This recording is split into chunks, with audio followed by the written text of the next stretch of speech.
Hey guys, how you doing? Captain Foley Oh, here. it's a radio intro, is it? Hello. Welcome back to another Trekyards podcast. I am Commander Coggins. And I'm Captain Foley. It's been a very slow podcast. I've talked that slow the entire time. It would. Anyway guys, welcome back. So yeah, today's topic. What is today's you topic? already know by the thumbnail and the title, but does Discovery earn the hate that it's already getting? Should we all be hating on Discovery? Yeah. Okay. Yes. No answer. In 3, 2, 1. No. And my second point would be obviously. Obviously no? Well. Or no. Colon dash obviously. Yeah. Why no, Stuart? well, as a lot of people have said, we haven't seen the show yet. We don't know the context in which it's set. It's something new. It's something different. But as we've known with Star Trek history, people don't like change. And back in the day, there was no internet. If you kill Spock, I'll never watch Star Trek again. For Star Trek 2, TNG came out. It's not Kirk. It's not Spock. It's not Star Trek. Why you have a French captain? You know, why is the ship so big? Why is the ship so different? Not gonna watch it. TNG. I mean, it's been an ongoing trope with Star Trek, and each one has proven themselves. Not everybody's a fan of everything. I mean, not everybody's a fan of Voyager. You couldn't be a fan of everything. I think that's difficult to be a fan of everything. True, but I mean, most Star Trek fans at least watch them all and know the context of all the shows. Mm-hmm. A lot of people will not watch Voyager or haven't watched Voyager or Deep Space Nine for whatever reason. I was one of those for a while. I didn't watch Deep Space Nine for a long time.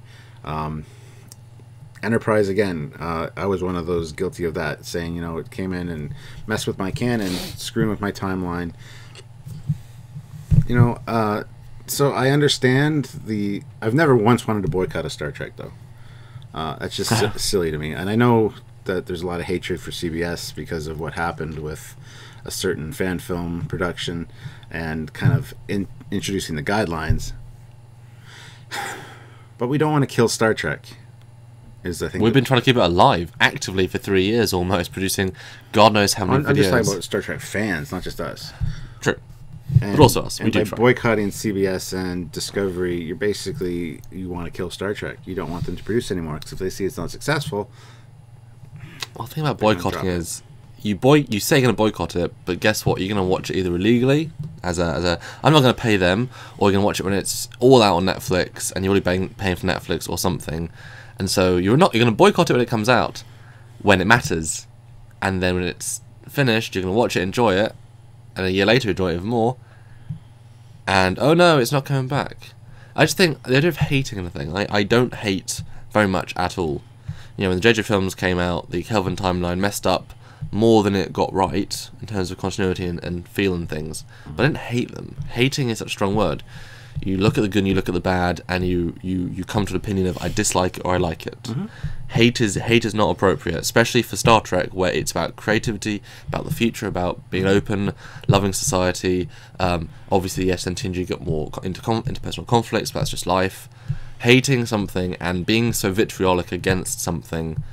When Enterprise came out, I thought it was the heyday of sci-fi. We had Battlestar, we had Stargate, we had the other Stargate. And then Enterprise. I mean, yes, it was the weakest of the three, coming out every week, but it was Star Trek. I mean, it was just the next show, and obviously you're used to it, and the characters are still all right, and you know, you grow to like it.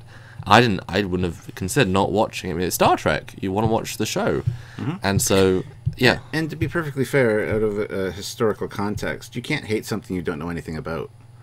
That's just ignorance and stupidity.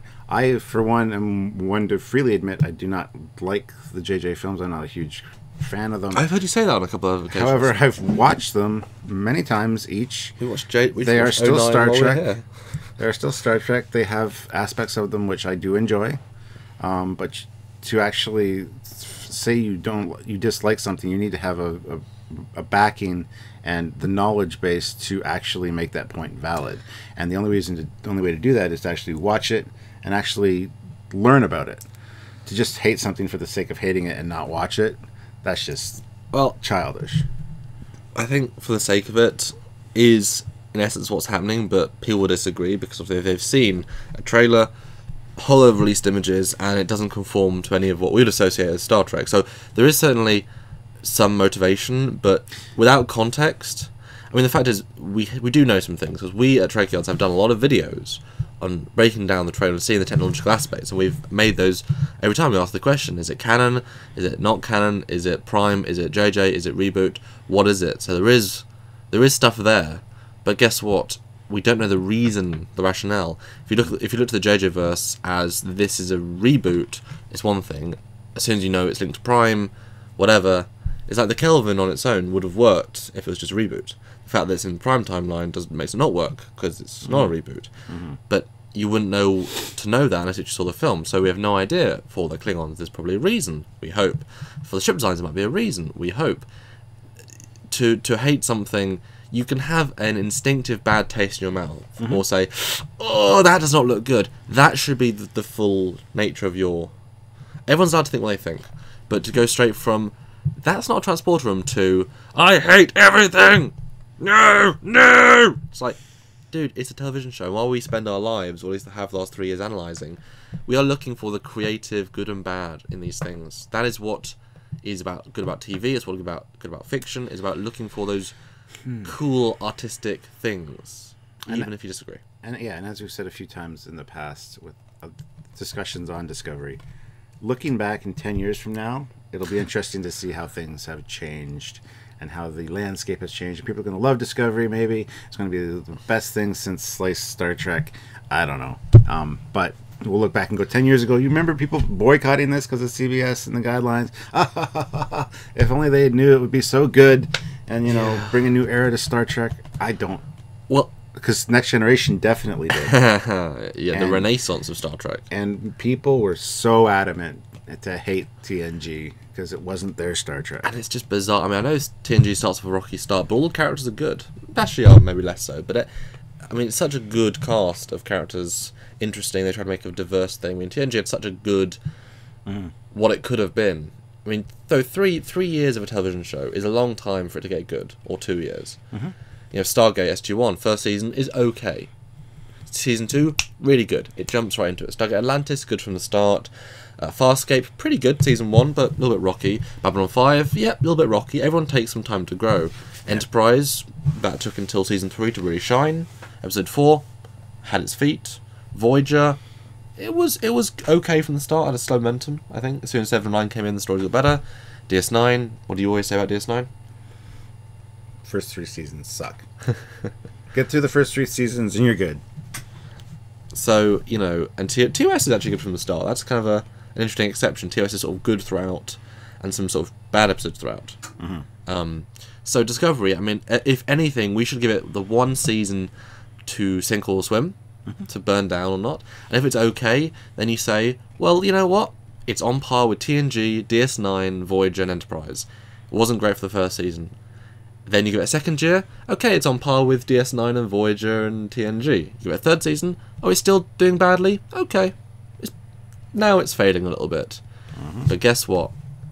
That's, it just amazes me, the amount of hate. I understand the JJ films have sort of poisoned a lot of the fan base because we've been treated stuff that we as the fans didn't want, and therefore this show, also as a show not for us, is amazing. That the hardcore Trek fan base, those that are 50 years old, the people who have literally been the ones to allow CBS to make these trillions of dollars, keeping our legacy alive, buying the merchandise, watching it, doing the letter campaign, watching every other iteration of shows, buying the DVDs, letting a Blu-ray for TNG happen, letting a TNG, that's the hardcore Trek fan base. Yes, the Beyond, the JJ films made some money, but guess what? They promoted the hell out of them. The budgets were oversized. They lost a lot of money as well. It seems so strange they keep marketing to not us. Well, that said, in 5 years' time, there'll be this huge surge of Star Trek fans. This fourth wave of Trek fans. They will love their Trek. They'll say, it's the best Trek, the best CGI, the best characters, the best dialogue, the best growth, because they're using modern techniques, which are theoretically a better technique, because we've learned how to make TV. And they could be right in certain ways. But it would be nice to have our Star Trek as well. Have some original Prime, because this is not Prime, a visual reboot. You know, it'd be nice to have some of that again to give to our audience, the audience that has helped support it. You know, those who've watched it live and on reruns and all that stuff. But hate, it amazes me. That's the word, amazes me. Vitriol. I would never say that I hate JJ. I just dislike it. I'm not a fan of it. But some scenes are really cool. That's what, yeah, exactly. So I mean, everything's got its good and its bad. We just have to discover what those are, and yeah, you got to watch it to find out. I mean, and people, I find it funny that people say they're never going to watch 1 second of the show, and I know for a fact that they will. Whether it's in their basement at night, hiding under a blanket so no one sees them, they're going to watch it. They're going to check it out, and they're going to. I've never watched it. Yeah. That's not a badge of pride. No. Honestly, if you're a Trek fan, if you haven't watched one of the 5 shows, I mean, the animated series you can get away with. If you haven't watched one of the 5 shows, that's not a good thing. You're missing out. They're all part of the same universe, and they're surprisingly consistent. For the most part. Yeah, and it's a intricately woven tapestry of universe. Sure, some of it might come along and threaten to screw that up, but it's still a part of Star Trek. It's still part of. Give it a chance. Yes. Give it a chance, guys. That's the bottom line. And I just hope they put the reboot moniker on it so we can enjoy it for what it is, as opposed to try and make it fit. Because there's only a certain amount of times you can put a square peg into a diamond hole. Yes, you can chisel it away and make it look more diamond shaped, but if it's so circle and so diamond, you can hurt what you're trying to become or what you're trying to add into. And while, you know, it's just a TV show, 1960s was so long ago, I don't subscribe to that personally. You can make that era look good. You know, you don't need the shiny lens flare JJ. Look at. I mean, there's a reason why a lot of these films, like, you know, Gravity or Passengers to some extent, or the other one, not Mission to Mars, The Martian. You know, that's, you know, they made a spaceship that looked like modern NASA technology. They didn't hype it up. They didn't make it look touchscreen and, I mean, like holograms, all this advanced technology. Because guess what? It was set close to now, and audience accepted it. You know, you can have tech that fits. I mean, if you're saying that people wouldn't accept old-looking tech, then you can't have revolvers in sci-fi. You can't have all this tech because, oh no, people won't accept a Firefly. They have spaceships. Why are they using revolvers? They should have laser guns. It's like, well, no, it's the universe. Accept the universe. I'll call it reboot and be fine with it. What amazes me, though, and I think we're not hypocrites. We liked the trailer. It was a cool trailer. As a visual thing. Yes, we found lots of flaws with the stuff inside of it, but it was a well-made trailer. We were both pretty damn impressed. Yeah, I was excited to kind of pump me up again for Scene Discovery. Oh, yeah. I mean, I want to go back in a year and watch our trailer reaction, because I think we were basically... Well, I think we got some negative feedback from that, but it's a good trailer. It does its job as a trailer. It trails me. What's a trailer? What does a trailer mean? Why is it called trailer? Because they were always played after a movie in the theater instead of before. The movie would play, the credits would roll, then they would play the trailers for the other movies, which were a trailer attached to the movie, therefore a trailer. But then they bumped them to the beginning, and now they're just still called trailers. I didn't know that. That's brilliant. Yeah. So yeah.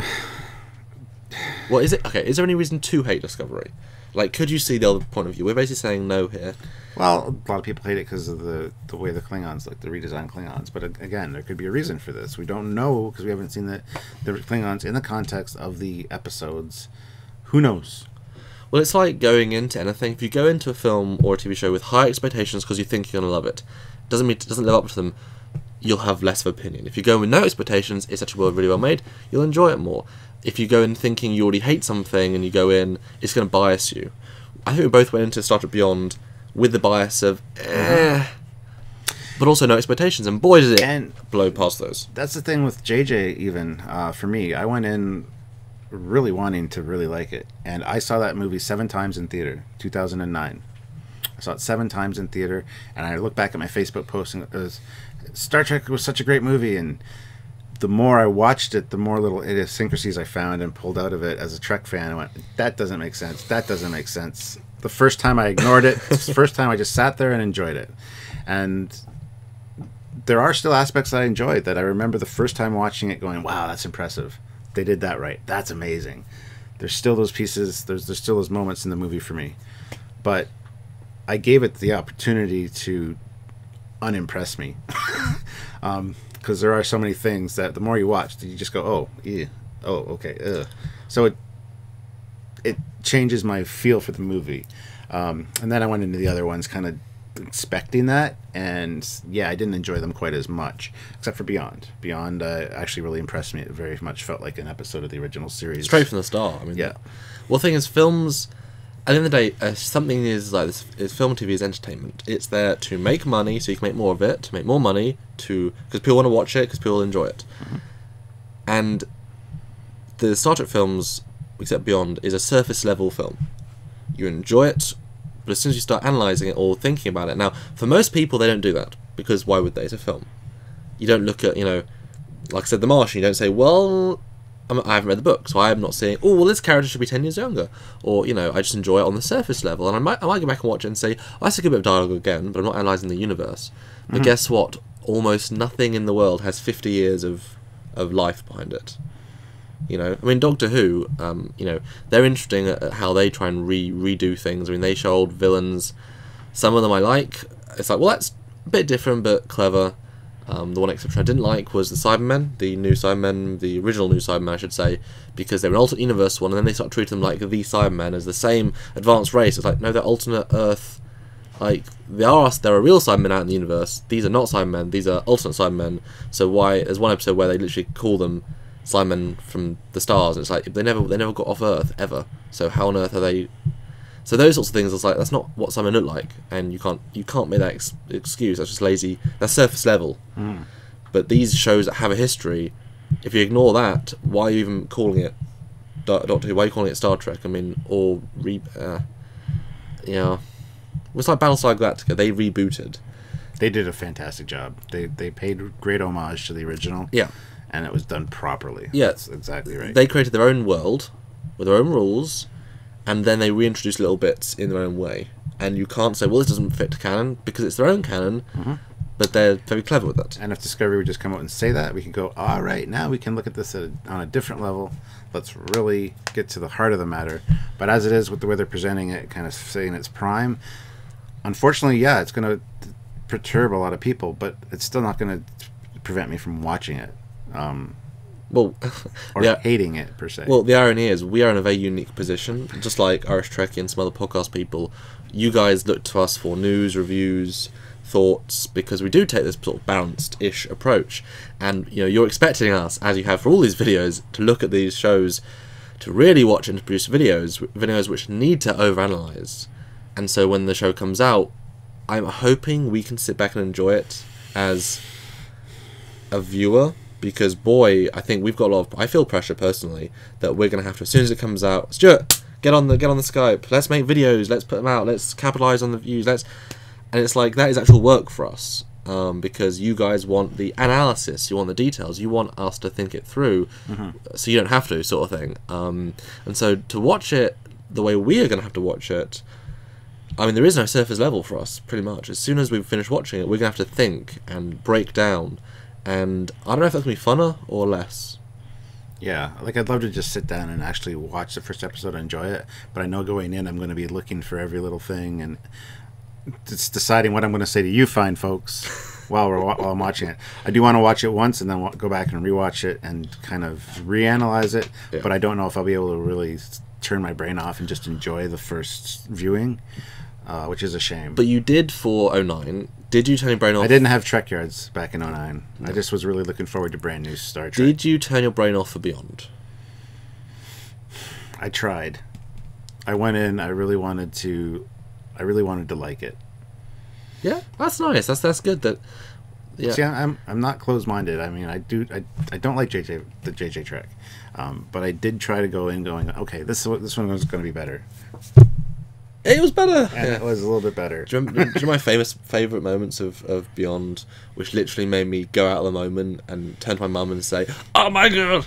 When they said Romulan War, oh my god, they said Romulan War! They said pulse phase cannons, oh my god, pulse phase cannons, photon torpedoes, like all the little things that Simon Pegg actually had to look back, gone to Memory Alpha. And Spock and the crew. Oh, that was sad. But that was beautiful. Yeah, again, he actually went to Memory Alpha, said, well, we've got this old ship, what would it be armed with? Let's Google it. Oh, that's what it would be. Let's write it in. Why invent the stuff? So I wish, one big thing I don't like about JoJo films, not on a quite a surface level, don't see any Andorians, don't see any, like, Tellarites. Like, there's this huge plethora of races. All you see is Orion, because people associate them with the sexy green slave people, so why not make the girl Kirk sleeps with green and sexy, even though to make that leap, they're not in Starfleet. Boy, are they not in Starfleet. Boy, are they... There's problems with that. Yeah, especially in TOS. Yeah. Especially for that era, yeah. So yeah, basically, I think we should summarise now. Hating, I don't hate anything. There's always good and there's bad, but I'm a filmmaker, I'd like to analyse. And I think when it comes out, I will try my hardest to turn my brain off. But then, boy, will the second watch be interesting. And I'll have to write notes, have a little legal pad. And the third viewing, and the fourth viewing, and the fifth viewing. I'm excited, though. It's going to be new weekly Star Trek.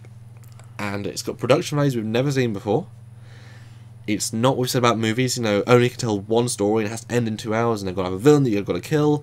No, it can be very flowing and the Klingons are going to have this amazing resurgence. They could be the best Klingon characters since Chang. I mean, if you look at the fan base, our favourite Klingon characters are Chang, Martok, Worf, Kurn to some extent. All those are different characters. They all have different Klingon to them. So if they take notes and they do something like that, it could be very entertaining. Could be. Your final thoughts, Stuart? My final thoughts mirror yours. I want to go in. I want to watch it, try to enjoy it for what it is, what they tried to do. I know that they might not necessarily be holding true to the Star Trek that I want to see, but they're trying to do something to entertain us as fans. So I want to go and watch it, and then unfortunately with our job, we need to analyze it for you guys and break it down. So I don't know how I'm going to look at it. I don't know. I want to go in and just not have to think about it, but I don't know if I can do that. But I'm not going to hate it, and I am going to watch every episode, even if it starts to fail and flounder as a show. It's still Star Trek, and I'm still going to watch it because I'm a Star Trek fan. I hope they say in like 6 months, we made Star Trek for the new audience, but we added nods to the old. Mm-hmm. It's not a prequel, not a sequel, not a prime, not a reboot, whatever. It's just a new thing with nods to the old. I guess kind of like Dread or all those things, like little nods. Mm-hmm. All those, Starsky and Hutch. They had Starsky and Hutch in it for like 3 seconds. That's a nod to the old, But it is a new thing. They're new characterizations. Or RoboCop again, nice nod to the old. Having the old paint scheme for like a few minutes. Exactly. Yeah. Exactly. I liked the new RoboCop personally. So did I. And see, Star Trek could have done that in Beyond or Into Darkness with the model of the original Constitution class hanging in Admiral Marcus's office. That little nod would have been like, you just made up for so much. Yeah. But anyway. It's like Cinema Sins. It takes away 10 sins. Yes. That would have taken away quite a few for me, actually. But anyway, guys, let us know what you think in the comments below. Please be more open-minded and wait for it, and don't jump to the hate, because again, these pictures they're showing that they think are amazing could be any number of things. Who knows? And just remember, guys, hate leads to the dark side. Yes, and Sith sounds fun, but when you get there, those red eyes, they just sting. Yeah, when you get there, the Sith hits the fan, as they say. End on a joke. Star Wars related joke. If you want to support this channel and help us to continue bringing you Discovery news and announcements and reviews and analysis, because boy we did that, check back for more videos. 2 great ways are real support, the Patreon, which is our monthly donation scheme. You can give a little bit each and every month, cup of coffee a month, $5, or a bit more to support this show, like the 100 or so of you that do. Help us get to 1,000, we do more Fleet Yards, and help us develop, and we can put that right back into Trekyards and even Fleet Yards. Or the one-time donation option at trekyards.com, click that big donate button, goes direct to our PayPal, and you can send money directly to our savings account, which puts towards trips and kitten events and things just to enhance the show. And if you hate us, don't watch us, even though it's proven that haters usually watch more than people that actually enjoy the show. Yeah. Just got to close with that one, guys. Okay. But if you do enjoy watching us ramble, please hit the like button. Don't forget to subscribe and click the bell notification icon so you get notified every time we ramble, because we do it quite often, and we will be doing it for Discovery so that you guys can hear our thoughts. But until next time, guys, he's Commander Cockings. And he is the one, the only, the Captain Foley. Oh, that rhymed. Bye, guys. Bye, everybody.